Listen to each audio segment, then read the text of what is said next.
Olá, estou aqui de volta, sou Karina Pizzini, editora do canal Indústria 4.0 e hoje eu converso com a Bianca Souza, gerente de inovação do FindesLab. A Bianca atua no mercado de inovação há mais de 10 anos e no cenário internacional há 4. Ela é consultora de inovação corporativa, uma profissional multifacetada e empreendedora. Já atuou como pesquisadora, em gestão de equipes em saúde, meio ambiente, organizações não governamentais e universidades. A Bianca está representando aqui o Hub de Inovação da Federação de Indústria Espírito Santo, o FindesLab, que é o grande realizador do Brazilian Inditex in Germany. E vem conversar comigo, então, no Conexão 4.0. Bem-vinda, Bianca. Olá, Karina. Olá, pessoal. Agradeço pelo convite de estar aqui e é um prazer estar conversando com você nesse programa. Ah, ótimo. Bom, Bianca, sua trajetória no mercado de inovação é bem impressionante. Tem aí, eu fico bem feliz de ter uma mulher para conversar nesse espaço. Tenho conversado com muitas pessoas que estão nos bastidores do Big e a gente tem uma equipe de mulheres que está trabalhando nesses bastidores e que agora pode ser representada por você aqui. Então, eu queria trazer um pouquinho essa tua perspectiva e essa trajetória para a gente entender um pouco da participação e da própria realização do Big. Como eu estava dizendo, a tua trajetória no mercado de inovação é bem impressionante, né? Passou por vários setores, e logo que eu comecei a ler sobre a tua trajetória, eu fiquei muito curiosa para entender como que essa experiência multissetorial te ajuda a enxergar oportunidades de inovação no setor industrial brasileiro. E quais as particularidades que você tem notado desse setor nesse campo de inovação? Realmente, a minha trajetória é totalmente não linear, e não foi intencional, né? Por isso que é multifacetada, né? Tem essa característica. Eu sou bióloga, né? Então, da biologia, a gente ecóloga, mestre em ecologia, por isso essa base mais sistêmica, mais holística. Eu digo que a biologia ela me ensinou muito a como organizações funcionam, se equilibram, se harmonizam, como os próprios ecossistemas se organizam para estarem equilibrados. E eu nunca fui conformada, né? Sempre faltava algo mais na minha trajetória. E eu, nesse processo de descoberta pessoal, me descobri empreendedora, intraempreendedora, empreendi, né? Fui consultora, tive empresa, fali, enfim. E também me descobri como intraempreendedora. E aí, nesse universo de empreendedorismo, né, que eu adentrei ao universo de inovação. Isso me permitiu ter diversas perspectivas, né? Perspectiva de pesquisa, a perspectiva de empreendedorismo, a perspectiva de inovação tecnológica, a perspectiva de cultura, de estratégia organizacional. Então, me trouxe esse olhar sempre de conexão, de interface, de olhar o que eu posso conectar uma coisa com a outra, né? Sempre montando quebra-cabeças para deixar as estruturas organizadas. E dessa forma que a minha carreira seguiu pela inovação, né? As oportunidades foram surgindo e eu fui me adentrando aí a carreira de inovação. Na questão da indústria, né? Foi da universidade, na universidade que eu comecei a ter esse relacionamento com a indústria, onde a indústria, o mercado precisa conversar com a universidade, né? Para a gente poder ter pessoas formadas com problemas reais, né? E depois fui para dentro da indústria. E a gente vê que os problemas, seja uma indústria de médio porte ou de grande porte, elas têm os mesmos problemas, né? As indústrias de grande porte muitas vezes são enciladas, né, e os seus departamentos entre si, as suas áreas industriais, o core business da indústria, ela tem diferentes tipos de maturidade de tecnologia, de inovação, de processos de melhoria.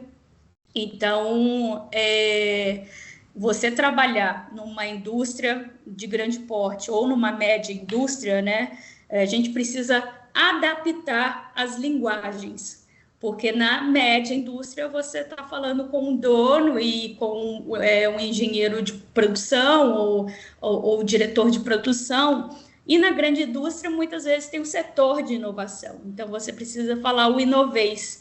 Então, a grande,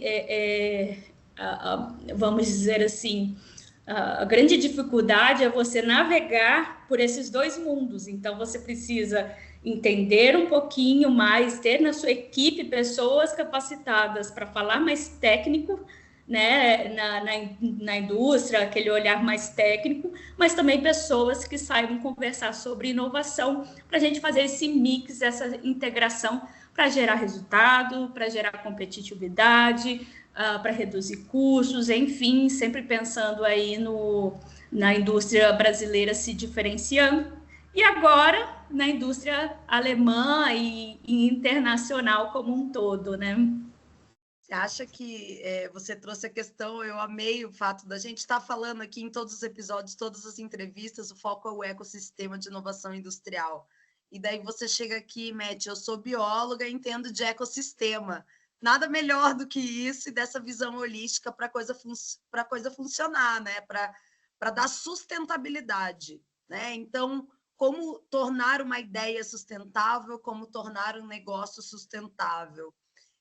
Eu fiquei pensando, enquanto ouvia a tua resposta, nessa relação, então, com essa trajetória e essa visão que você deu agora, só um pouquinho o início da visão na perspectiva da indústria, especificamente, como você enxerga a atuação de um hub de inovação, como o FindesLab, mas pensando na organização de um hub de inovação e a importância do hub de inovação para fazer essa conexão entre os atores envolvidos nesse ecossistema de inovação industrial? Nós somos um grande tradutor, né? A gente precisa entender muito bem o que auxiliar a indústria, o industrial, seja de qual porte for, o que ele precisa, qual é o problema que ele tem ou a oportunidade que ele tem. Então, a gente, muitas vezes, as empresas que nos procuram sabem que tem um problema, mas muitas vezes não sabem chegar na causa raiz desse problema, né? Então, a gente eu acredito que somos grandes facilitadores de resolução de problemas, de um lado, para a parte da indústria, não só na resolução de problemas, mas também no impulsionamento de novos negócios, né? Que a gente também tem um trabalho de construção de novos negócios forte aqui no estado, como o impulsionamento de negócios como startups, auxiliando e suportando e buscando recursos, fomentos para impulsionar esses negócios, dando esse match. Então, nós somos um grande tradutor de linguagem, porque a startup fala uma linguagem, a indústria fala outras linguagens em termos de contratação, né, a parte de suprimentos, compras, multas, tempos de contrato. Então, nós somos um facilitador dessa conexão, né, um catalisador dessa conexão para gerar valor para ambos os lados. Então, eu vejo o FindesLab como um imã de grandes oportunidades, né? Então, tanto para a indústria quanto para as startups, né? Então, onde as coisas acontecem. Nessa posição, então, né, de facilitadora, em que você está entre agentes de ação também, né, dentro desse ecossistema, enquanto líder do Hub de Inovação, eu imagino que você tem uma perspectiva muito privilegiada, até com essa trajetória que a gente está falando, dessa visão holística que já vem da tua trajetória, né? Eu queria saber de você, então, com esse olhar, Como você enxerga o maior desafio enfrentado hoje pelas startups de base tecnológica capixabas dentro do ecossistema de inovação industrial brasileiro? Sim, eu vejo que, assim, até pelo cenário capixaba, né, nós temos aproximadamente 6 mil indústrias médias, né, e temos indústrias de grande porte aqui no nosso cenário. As startups, às vezes, ficam muito nichadas, em certas indústrias, né, com dificuldade de escalar seus produtos para outras indústrias, personalizando demais para aquela indústria, né? Então, se pega uma grande empresa, né, um grande contrato, um produto que dê muito certo para uma grande empresa, essa startup cria bases sólidas, né, para aquela empresa, mas ela tem dificuldade de ser escalável, né? Sua solução ela tem uma dificuldade de ser escalável e repetitiva aí no cenário industrial. Então, eu vejo que o maior desafio para a startup é essa personalização que precisa para a planta industrial, para a indústria como um todo, né? Então, ser escalável nesse mundo da indústria, eu vejo como um grande desafio, né? Porque sempre vai ter um gap ali de desenvolvimento para ser tratado na indústria, que é diferente de outras áreas, né? Em outras áreas você faz um e-commerce e isso é totalmente escalável. Mas na indústria, você sempre tem que ter esse olhar mais personalizado para tratar as soluções. A ideia vem geralmente, né? Uma solução costuma ser desenvolvida a partir de uma necessidade, de uma dor, né? Que vem da indústria, vem do consumidor dessa solução, né, industrial. Quando você traz esse desafio na escala, eu fico pensando na hora que é feita essa ideia, né? Então, eu sei de uma dor, eu crio uma ideia, e como eu transformo essa ideia num negócio sustentável e escalável, que seria o ideal, que é o que você está me trazendo agora, né? Muitas vezes essa ideia se transforma em um negócio muito focado para solucionar um problema específico. Então, startups surgem assim como uma cidade inteira surge para trazer uma cadeia de suprimento para uma grande fábrica, né? Uma startup pode trazer uma solução específica para um cliente, mas é um cliente que, se ele perde esse cliente, ele pode perder a sustentabilidade do seu negócio, né? Então, aí também vem essa questão de sair da região, né? De ampliar os horizontes, seja um horizonte nacional, né? Territorial, aqui, regional, seja internacional. Mas eu fico pensando, a partir disso tudo, como fazer uma boa ideia virar um negócio sustentável e escalável, como você diz, que é aí que vocês entram, né? Que é aí um dos desafios que um hub de inovação pode auxiliar, mas também que você enxerga na vivência das startups de base tecnológicas, né? Mas eu queria ouvir de você qual que é a chave para tornar a inovação industrial brasileira competitiva no cenário global, pensando a partir dessa dor que você traz, desses desafios que as startups de base tecnológica capixabas passam. Eu não vejo que são só capixabas, não, tá? As capixabas, elas têm vamos dizer assim, um desafio que é ganhar maturidade para escalar, mas existe no cenário brasileiro muitas inditechs que já estão escalando, né? E a gente facilita, inclusive, essa mediação para que eles possam ganhar maturidade, e o programa fornece isso, né? A experiência dos aluminais estarem indo junto com os pioneiros, vamos dizer assim, outros pioneiros para ganhar experiência. Mas, assim, como qualquer ideia para dar certo, ela precisa ser bem testada, bem experimentada, explorada com o mercado que você definir. né? Então, conhecer bem o seu cliente, identificar as necessidades do seu cliente, testar isso no mercado diversas vezes para ver se ela é escalável realmente, é necessário antes de você investir, né, naquela solução e gastar muito tempo de vida para uma coisa que só funciona para uma empresa. Então, antes de botar energia para uma solução que vai ser única para uma indústria, né, é importante avaliar se essa solução, experimentar no mercado, fazer testes e validações de hipótese no mercado, se ela realmente é uma dor de uma indústria só ou de várias, né? Então, é importante fazer essas experimentações, essa análise de mercado para não gastar tempo e dinheiro indo na direção errada, né? E aquelas startups que surgem da necessidade de um grande cliente, que se sustentam de um grande cliente, a gente tem muitas aqui pelo esse cenário estadual, a gente dá outra perspectiva, né? Então, abrindo o olhar para o mercado, para novos negócios, para onde pode ser mais competitiva, para descobrir a unicidade dessa startup, o que ela gera de valor para o cliente, que só ela faz, né? E não ter um monte de competidor, né? Então, o descobrir da inovação, de experimentar hipóteses, ela é muito importante, né, nesse desenvolvimento. E muitas vezes é o que a gente não tem paciência, que a gente quer ir direto para a execução, né? Mas a gente vai fazendo pequenos testes para aí a gente conseguir evoluir de forma mais rápida.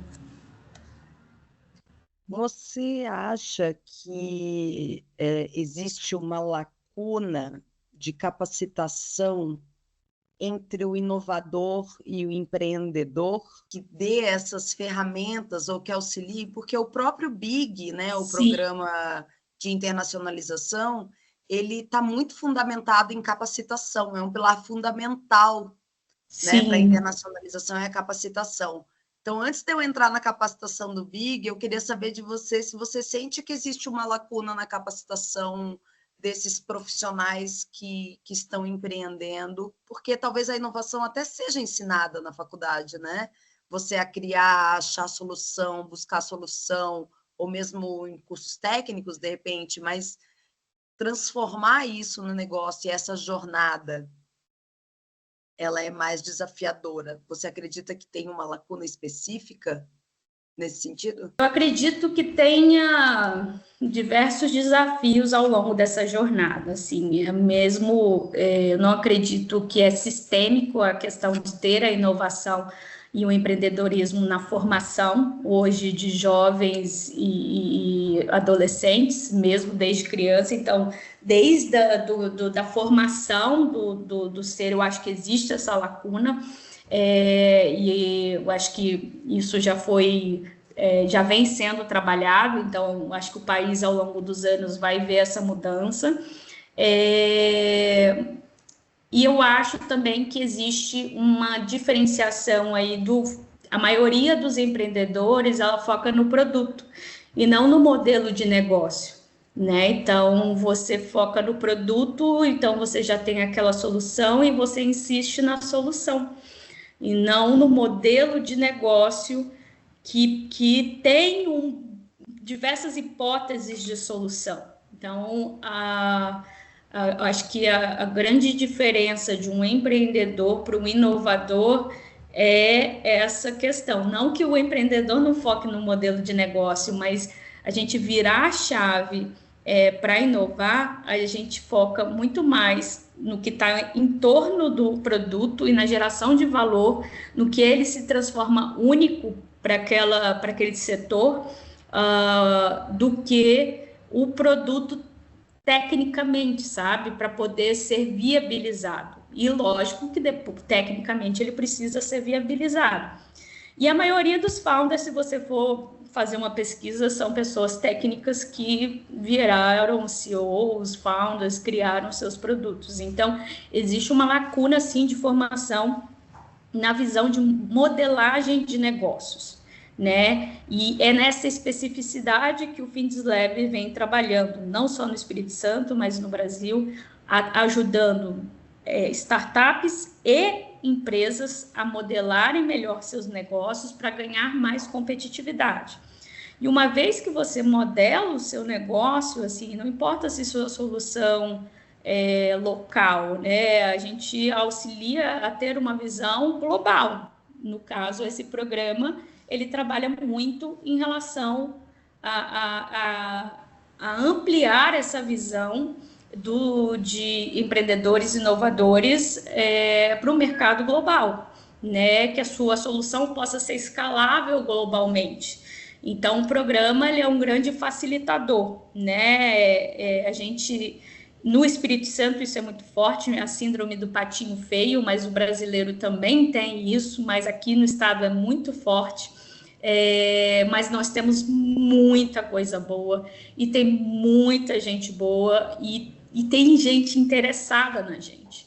O mais importante é saber que assim os países que a gente sempre teve como referência, como no caso da Alemanha, estão interessados em comprar nossa tecnologia, sabe? O que a gente tem de diferente? O que a gente tem aí, esse gostinho brasileiro que a gente está trabalhando diferente, que o mundo está interessado. Então, o nosso propósito com o programa de internacionalização é levar o que a gente tem de melhor no Brasil para as indústrias fora e as indústrias internacionais. Quando você fala da maturidade das startups, né, não só capixabas, mas as startups de base tecnológica brasileiras, em que momento você entende que é o momento de internacionalização? Eu, às vezes, fico com a sensação de que a internacionalização seria um período que depende de uma maturidade maior do negócio ou do produto. E aí que vem o que você trouxe, né, da capacitação e como o programa entra como capacitação. Então, a minha pergunta, na verdade, é duas em uma, assim. Primeiro, a importância de uma capacitação contínua para trazer a sustentabilidade para o negócio e, consequentemente, para ampliar as fronteiras do negócio, né? Para que ele seja um negócio escalável globalmente. Por que escalar para a Alemanha? Por que apoiar um programa como o BIG? Por que realizar o BIG, na verdade? Né? Então, em que momento a internacionalização entra como um grande promotor de inovação? Eu vou falar assim, primeiro, depende. Depende que tipo de negócio e solução você tem, né? Então, é importante avaliar o negócio, primeiro, se ele faz sentido para aquele país, para aquela vertical que a gente está trabalhando na internacionalização. Alguns negócios podem exportar tecnologia sem precisar fazer a internacionalização em si, né? E isso não há problema nenhum, pelo tipo de solução que se oferece. Mas para a indústria, né, no caso, como eu preciso ter um pouquinho mais de personalização em algumas soluções, né, criar ali uma venda um pouco mais consultiva, eu preciso de uma maturidade maior, né? Então, a capacitação, o programa de internacionalização, ele não só nivela as startups que tenham condições de internacionalizar para ver se o momento é um momento adequado e o que tipo de critério, né, que a gente adota, né? Se tem pessoas que falam inglês, muitas vezes não tem pessoas que falam inglês numa startup. Se tem grana para investir, ou seja, se já está vendendo para internacionalizar. Faz sentido você ir para um outro país se você não tem grana para pagar uma viagem, sabe? Então, não é o momento ainda. Vamos esperar um pouquinho, vamos vender um pouquinho mais no Brasil, vamos testar um pouquinho mais no Brasil para a gente depois internacionalizar, porque vão ter gastos, né? Você vai ter que investir para poder internacionalizar. Então, é importante ter aí uma maturidade de negócio e de vendas, né, de faturamento, para que sustente a internacionalização, né, que é diferente de uma exportação de tecnologia que eu posso fazer daqui, né, sem precisar ter muitos custos, além do custo da linguagem, de contratos, enfim. Então, é importante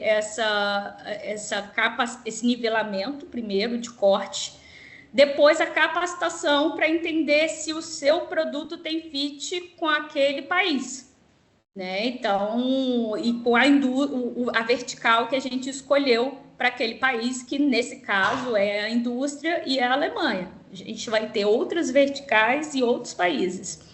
Mas se o produto e o negócio tem fit com aquele país. Então, tem todo um processo também de avaliação, de capacitação, de mentoria, de aculturamento, porque fazer negócio no Brasil com brasileiro é uma coisa, fazer negócios com alemães é outra coisa, é outra jornada, é outro tipo de negociação, né? Então, o que é valor para eles? É uma boa conversa? É uma boa proposta estruturada? É a parte técnica, né? Então, o que é valor, né, num pitch para eles? Então, isso tudo, as startups que estão conosco passam por esse processo para poder gerar mais negócios, né? E não é à toa que desde a nossa primeira missão, a gente gerou aí 9 milhões em negócios, né? Já, então, até o momento, a hipótese está sendo validada. Eu ia te perguntar isso mesmo, como que a métrica funciona, como se valida um programa como esse, que tem... a gente tem um lado que é muito exatas, né? É muito prático, muito pragmático, que é a realização de negócio, mas é o tempo que se leva para a realização e fechamento desse negócio, às vezes é de médio e longo prazo, né? Então, como entender o sucesso do programa e repetir ano após ano uma nova edição do programa de internacionalização, né? Essa é a terceira edição do programa, ele vem um pouco diferente da edição anterior. Você acabou respondendo um pouquinho. Eu queria saber se tem mais alguma coisa nessa métrica, como que a gente avalia o sucesso de um programa como esse. Sempre melhoria contínua, não tem, assim, nenhum programa eu espero que seja igual ao outro, mas seja sempre melhor que o outro, porque a gente sempre está testando coisas novas, né, no programa, identificando as necessidades das startups para trazer o que realmente vai gerar valor para eles. Mas, assim, o indicador para a gente que gera a maior, que indica que faz sentido para a gente investir, é o impulsionamento dos negócios, é a geração de negócios, né? Então, a gente começa a acompanhar a partir da missão. O programa dura 1 ano, né? Não é só a missão de 10 dias, ele dura 1 ano. A partir da missão, a gente começa a acompanhar, desde a assinatura de um NDA, que aí já começou uma conversa, até o fechamento do negócio, né, e o valor do contrato. Então, assim, dentro desse processo, a gente vai ganhando relacionamento com as startups e a gente faz esse acompanhamento das startups para entender esse ganho de valor, né, gerado pela internacionalização. Então, esse é o número de hoje, 9 milhões de reais, aí acumulados ao longo de 4 missões, né? 3 missões, porque essa é a 4ª. Então, a gente espera que a gente impulsione cada vez mais esse número, cresça cada vez mais com o aprendizado que a gente vai ter a cada rodada dessa, porque cada país é um novo aprendizado, né? Então, se a gente está indo para o 3º ano para a Alemanha, a gente já ganhou um certa robustez de aprendizado.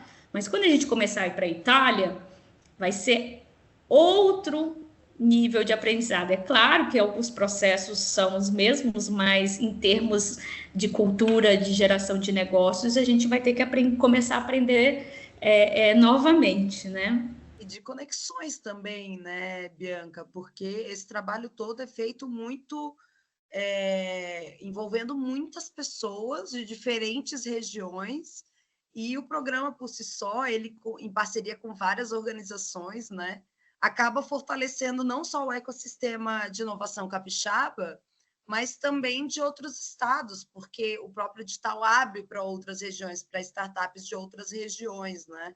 Como que essa abordagem de internacionalização, ao expandir o apoio para empresas de outros estados, contribui para a sustentabilidade do ecossistema de inovação local e também brasileiro no mundo? Como você vê esse fortalecimento? Eu acho isso, assim, de uma visão estratégica incrível do nosso governo do estado, né? A gente tem um plano de estado de inovação, uma mobilização capixaba pela inovação que tem projetos estruturantes, uma organização de fomento que é a FAPES, né, que tem aí fomentos para toda a jornada da startup, desde a ideia até a internacionalização. Então, todas as fases que a startup passa, a nossa FAPES aqui tem fomento, né, e editais. E quando a gente abre um edital desse para todo o Brasil, a gente não só fortalece o ecossistema capixaba, porque a gente gera interação de outras startups com as nossas, aumentando a maturidade, troca de conexão entre as nossas e a possibilidade de novos negócios serem criados, como também a gente atrai, né, que é um grande objetivo que a gente tem de atrair novas startups aqui para o nosso estado. E a gente tem um case já, né, que é a Infinity Foundry, que está aqui no Feeds Lab conosco e veio para o Espírito Santo a partir do programa, né, identificou um potencial no estado, da indústria do estado do Espírito Santo, e se instalou e vem crescendo, né, aqui no estado. E a presença deles aqui não só trouxe ganhos para o estado, como para as startups que estão ao redor, né? Não só em quantidade, mas também na economia, né? Na questão dos impostos. Então, a gente quer atrair, a gente quer aumentar a densidade, a qualidade do nosso ecossistema. Então, eu vejo que é uma estratégia que a longo prazo vai ser muito frutífera e que acelera a maturidade das startups capixabas.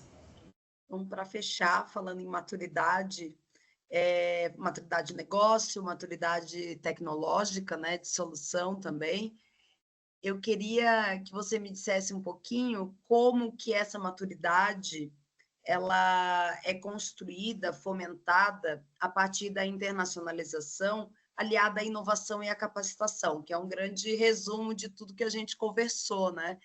Para acelerar a competitividade de inditex brasileiras. Às vezes eu tenho a sensação de que quando a gente vai para fora, tem uma experiência fora do micro, seja da nossa cidade, do nosso estado, do nosso país, a gente percebe, às vezes, aonde a gente tem alguma lacuna, onde a gente precisa aprimorar, ganhar mais maturidade, mas a gente também percebe onde nós já estamos muito maduros. E aí que entra a digitalização e a tecnologia industrial brasileira na Alemanha, né? Então, eu queria ver de você um grande aparato dessa, né, um grande resumo dessa nossa conversa. Como que você vê a internacionalização aliada à inovação e à capacitação pode acelerar a competitividade das inditex brasileiras? Através de programas como o Big, né? E outros, sim, e tantos outros. Eu vejo que a gente sempre tem essa síndrome do impostor, que a grama do vizinho é sempre mais bonita do que a nossa, né? A gente praticamente foi criado assim, né? Então, quando você vivencia, experimenta programas como esse, você percebe que é possível, né? Que não está distante, que eu posso fazer isso, que usando o mecanismo, formação, facilitações e tendo todo esse aparato por trás, né, a gente traz formação, autoconfiança, instrumentos, modelos de negócios, validações e experimentação de hipóteses para esses empreendedores inovadores. Então, eu vejo que a palavra é experimentação, né? Enquanto a gente não sair da casinha e for para a grama do vizinho, experimentar a grama dele e comparar ali com a nossa, a gente não vai saber se o nosso produto ou se o nosso negócio ele realmente é melhor ou não é, se faz sentido, se não faz sentido.